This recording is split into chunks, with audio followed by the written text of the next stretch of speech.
Hi YouTube and welcome to my Duo Raksha guide. Raksha is a boss that's located in southeast Anachronia.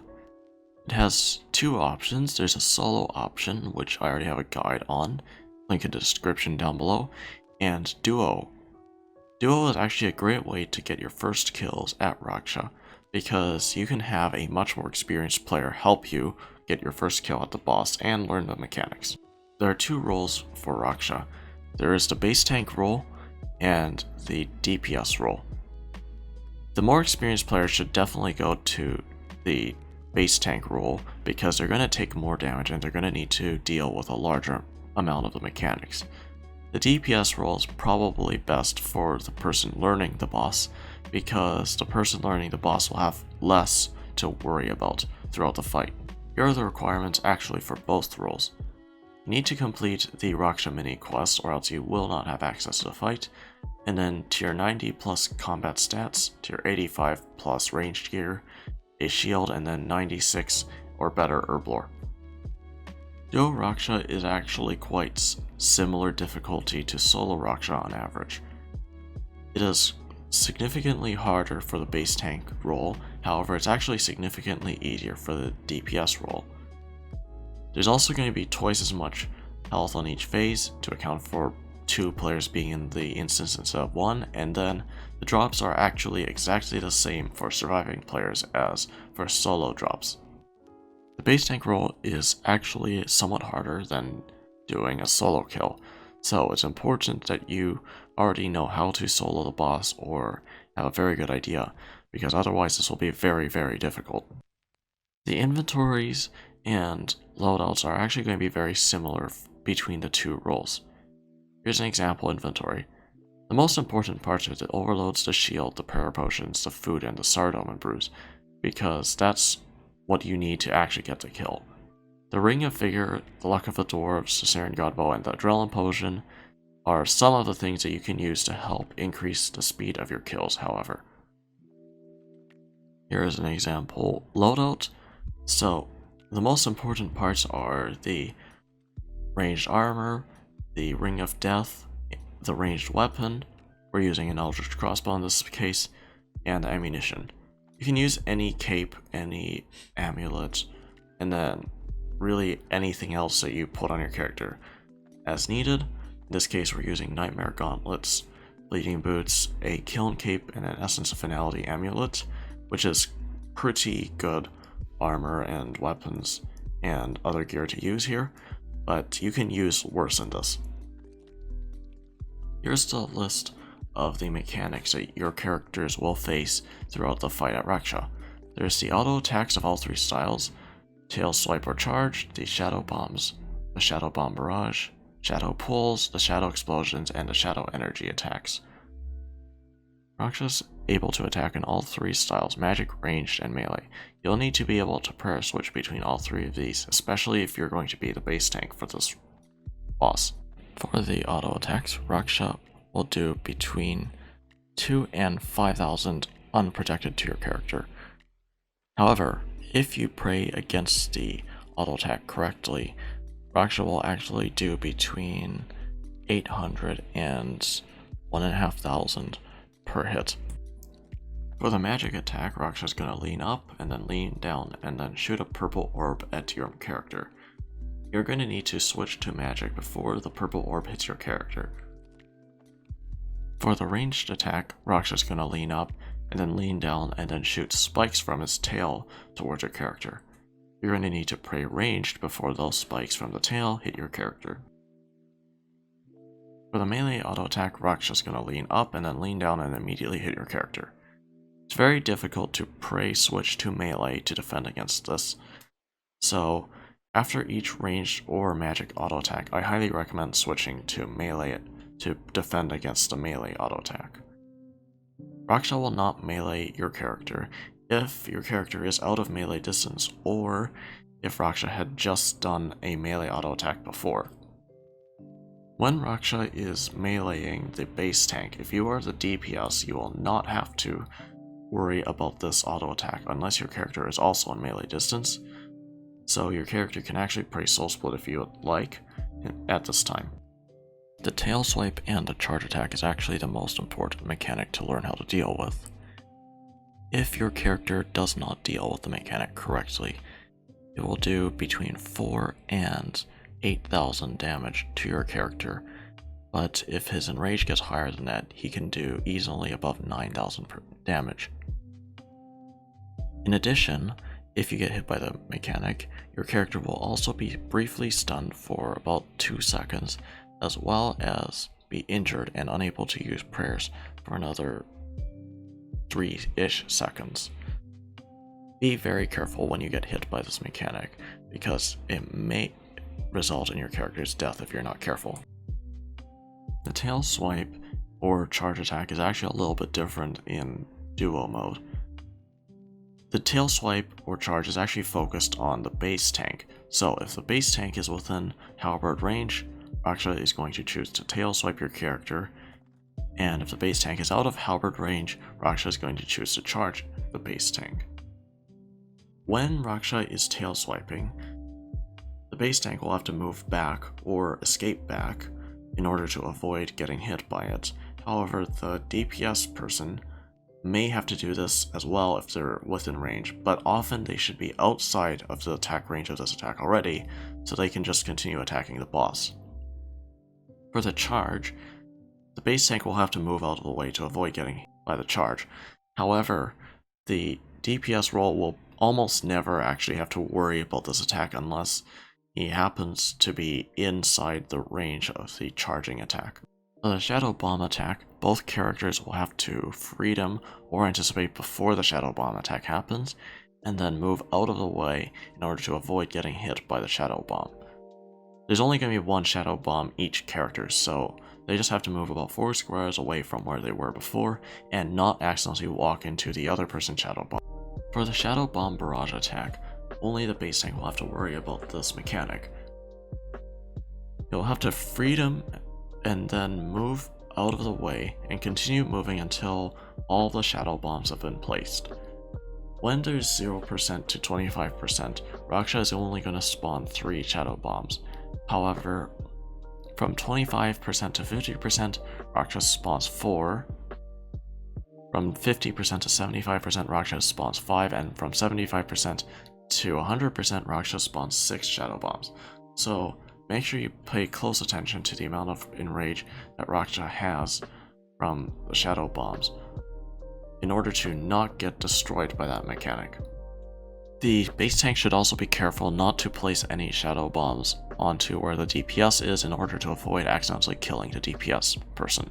If you get hit by the Shadow Bomb, your character will take a 3,500 hit and briefly be stunned for about 2 seconds, as well as briefly be unable to pray for the same amount of time. With the Shadow Bomb barrage, it gets very dangerous if your character is not able to move out of the way, because not only will there be one of these Shadow Bombs, there will be many. So it's very important that your character deals with the first stun when they get the Shadow Bomb or Shadow Bomb barrage attack in order to not die to the Shadow Bombs.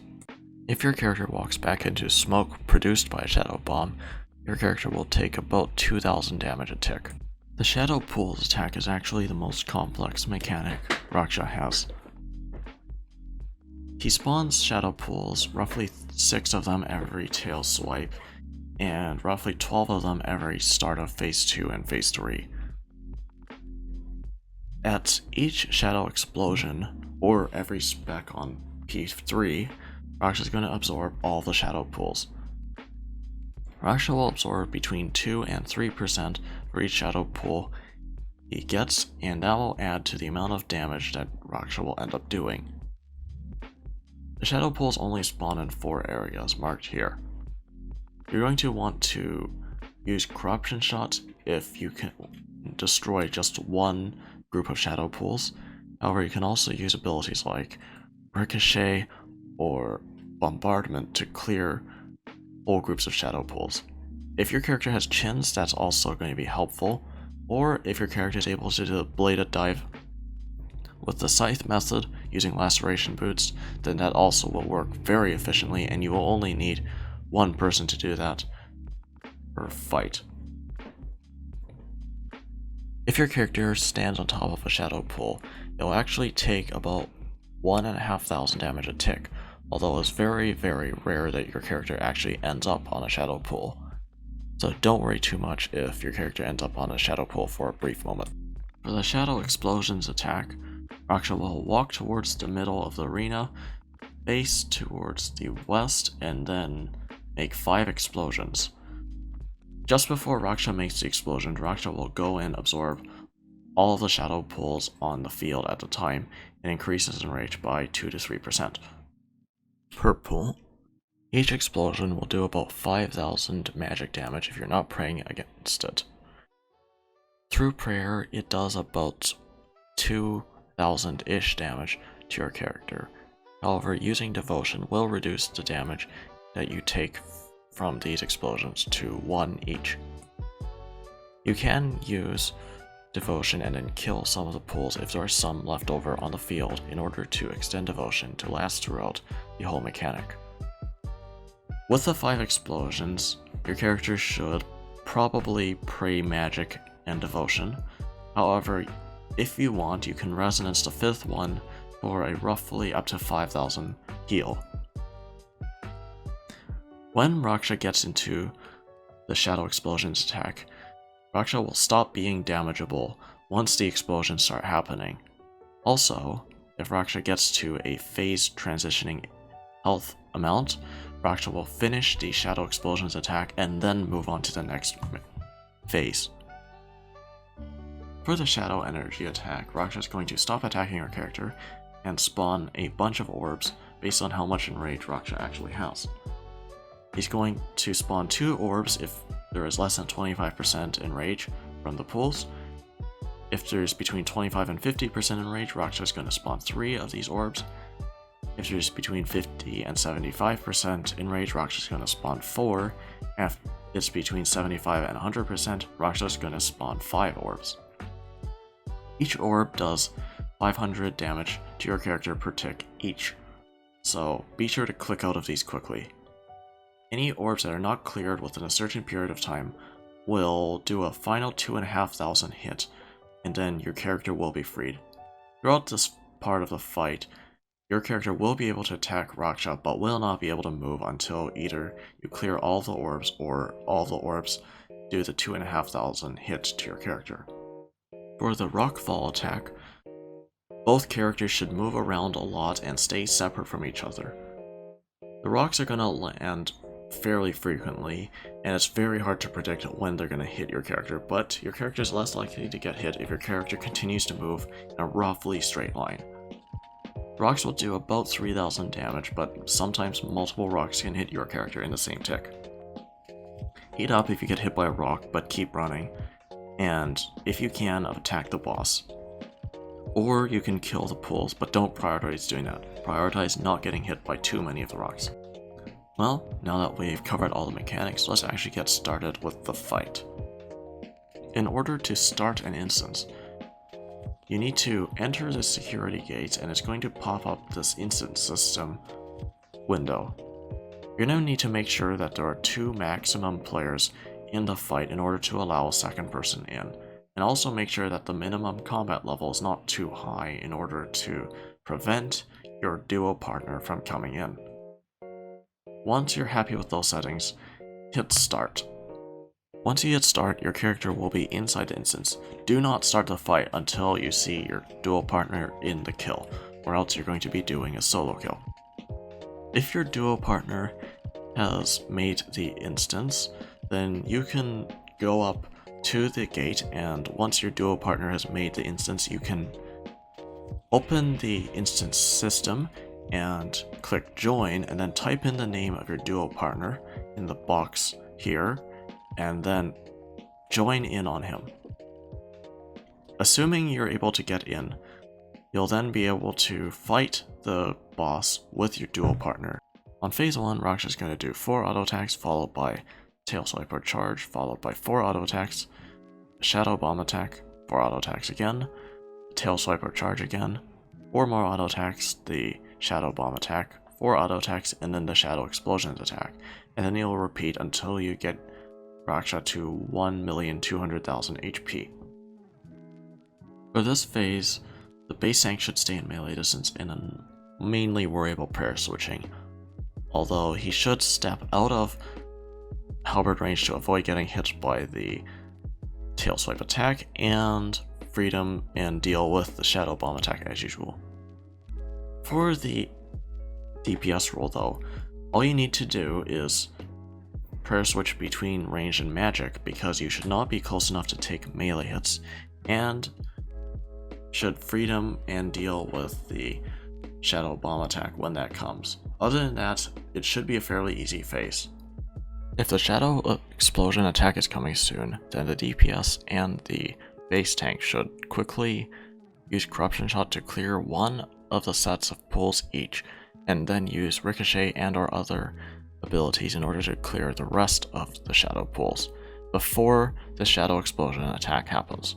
Phase 2 will start with a large rock fall after Raksha reaches 1.2 million HP, or Raksha finishes the shadow explosions after reaching 1.2 million HP.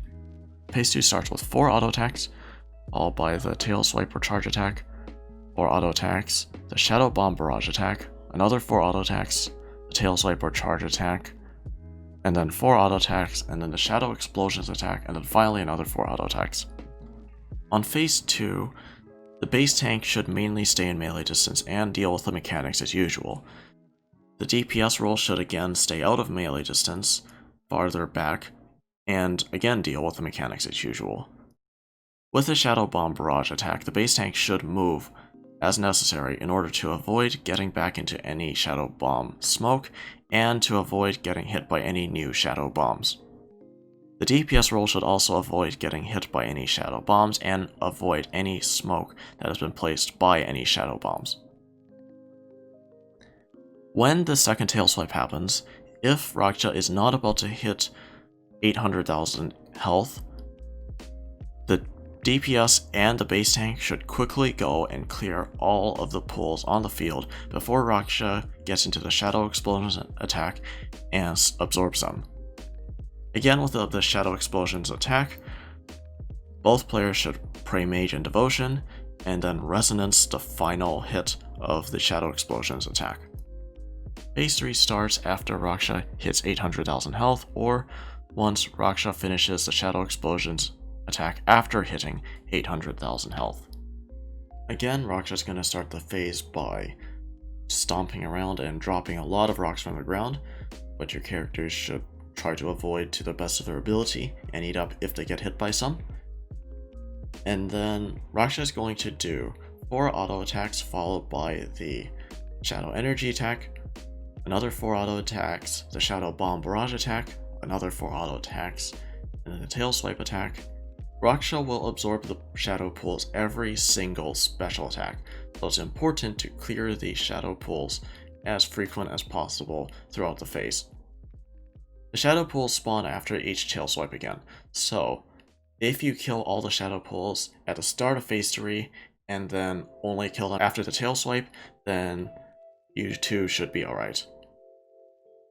Again, be sure to be careful during this phase. You may need to kill the little dinosaurs that spawn also each tail swipe, but other than that, should be fairly easy to get to 400,000 HP, which starts phase 4.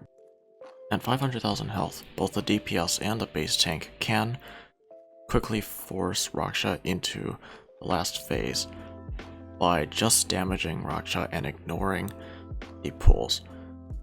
They both will have to deal with the mechanics properly, though. Raksha will charge through the instance entrance once he hits 400,000 HP. He'll end up in the middle of the adjacent room and not move from that central location throughout the rest of the fight. He's going to do 2 auto attacks followed by a tail swipe or shadow bomb, another 2 auto attacks followed by another tail swipe or shadow bomb, another 2 auto attacks, and then he'll charge up the instant kill. After the instant kill, Raksha will do another 2 auto attacks, tail swipe or shadow bomb, another 2 auto attacks, tail swipe or shadow bomb, another 2 auto attacks, tail swipe or shadow bomb, another 2 auto attacks, and then a tail swipe and shadow bomb, and then he'll repeat. On this phase, the base tank should stay in melee distance until the tail swipe attack happens, and then step out of melee distance to avoid the tail swipe as usual, and then get back in melee distance. This way, Raksha will not shadow bomb both of the characters instead, and will just tail swipe the base tank roll. The DPS person actually should stay out of melee distance as usual in order to avoid getting hit by the tail swipe attack. When the instant kill mechanic happens, Raksha is going to put a shield over him and then charge up the instant kill. If charge finishes, Raksha will instant kill anyone in the room who is not standing behind one of these pillars. So, I recommend if you think Raksha has a lot of health left and you see the little adrenaline bar above his head, quite close to the end, get behind the pillars both as quickly as possible in order to avoid getting killed instantly. It can actually be quite hard to see the adrenaline bar above Raksha's head, so if you feel that you don't have a lot of time left to kill the shield, get behind the pillars just in case so that you don't accidentally end up instant killed out of the fight. As you damage the shield, you can do this even from behind a pillar. Raksha will shoot out a lot of small anima crystals, and if you kill the shield, Raksha will shoot out a lot more of the small anima crystals. Your characters should pick up these anima crystals, preferably 15 each, in order to take a 10% damage increase when activated per crystal that they have absorbed. So, if one character has absorbed 15 crystals and the other character has also absorbed 15 crystals, that means both characters will get an immediate plus 150% damage to their character as soon as they activate the damage boost. To activate the anima boost, click on the large blue icon that will pop up when your character has absorbed some anima crystals. Although only do that once your character is finished absorbing anima crystals, because while this boost is active, your character will not be able to absorb any more. When you finally get Raksha's health all the way down to 0, you will finally have gotten the kill. Your drop will appear right next to the pedestal with a hologram of Karapik.